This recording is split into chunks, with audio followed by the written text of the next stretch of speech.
Hello and welcome back to this channel. Basically, all I'm going to be doing today is talking about pretty much everything you need to know about starting or running a slime business. But before I do, please subscribe, hit the bell notification on awesome to start a video, like this video. Let's go ahead and start this video. So, first of all, starting with boxes. I have 5 different sizes of boxes. You guys can check that video out. I just recently posted a video where I talked about every single size box and what you guys need to know about that. So I'm not going to be talking about that much in today's video. If you want to check that out, that's perfectly fine. And it would mean a lot if you guys would show that video some support too. So, basically, with just supplies.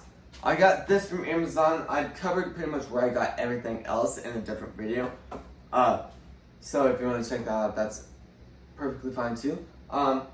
So I got pretty much everything down here. Pretty much everything in here is from Amazon, except our containers and our boxes. I don't really know where we get our boxes, to be honest, because we bought from so many places. There's probably like 10 places that we bought boxes from down here. So we get all our containers, there we go, from Uline. Really recommend it. Our containers are a little bit more fragile, so if you drop it when there's slime in it, the container will most likely crack. Not my favorite thing. They're more of a thin type of plastic, but they're definitely a lot better because it's a lot easier to kind of pack, just fill up the containers, and when people are playing with the slime, they can just take it out of the container. So that's perfect. And yeah, so we have care kits too, where we talk about all the slime. We talked about that too in another video. We talked about pretty much everything down here, everything in here in a different video. So if you want to check out all of those videos, that's awesome too. So these are our care kits. We have a lot. We have the logo in here, and we have thank you for your purchase at the very top. We have the logo. We have an activator pen. So let's say your slime comes pretty much melted. You can kind of dump it on like a table or something. Give it a few sprays with the activator pen. Mix it around, and it's brand new.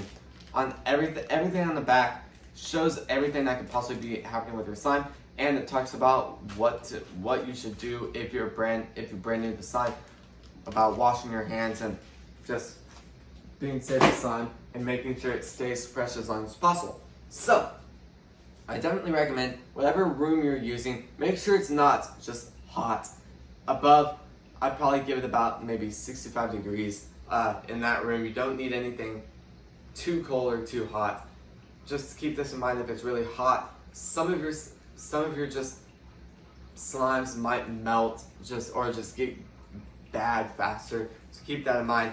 And yeah, I definitely recommend doing a lot of research about where you're getting a lot of your supplies and what kind of supplies you want to be having in your shop to make all your slimes. Definitely very strong about that. I covered that in the video too. So yeah, we also get our containers. Definitely recommend doing a lot of research about containers. Don't want anything really big like a clothing type of bin. Don't want anything too small like a sandwich type of bin or container. Definitely recommend something about medium size. To be honest, I have no clue the size of these bins.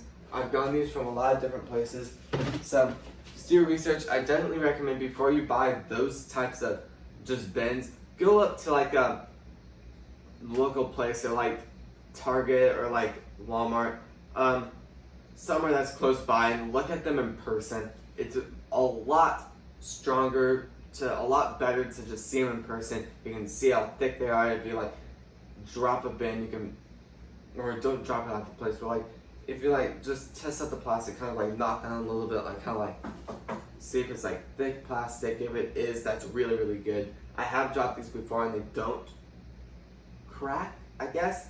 I haven't really dropped them from off the table or something. I just kind of picked it up and kind of slipped off my fingers or something like that when I'm grabbing it down here. So definitely recommend get some high quality containers. They don't have to be expensive, but just make sure you're not buying those super cheap containers that even when you wash them with hot water, they just don't crack while they're drying. So yeah, this is gonna be the end of the video. Also, for the stickers and the logo, up here, there's a logo if you want something bigger. We got a logo right there. Yeah, so basically, we designed our logo pretty quick. There's a lot of places you can use to kind of design it. You can hire someone to kind of design you a logo.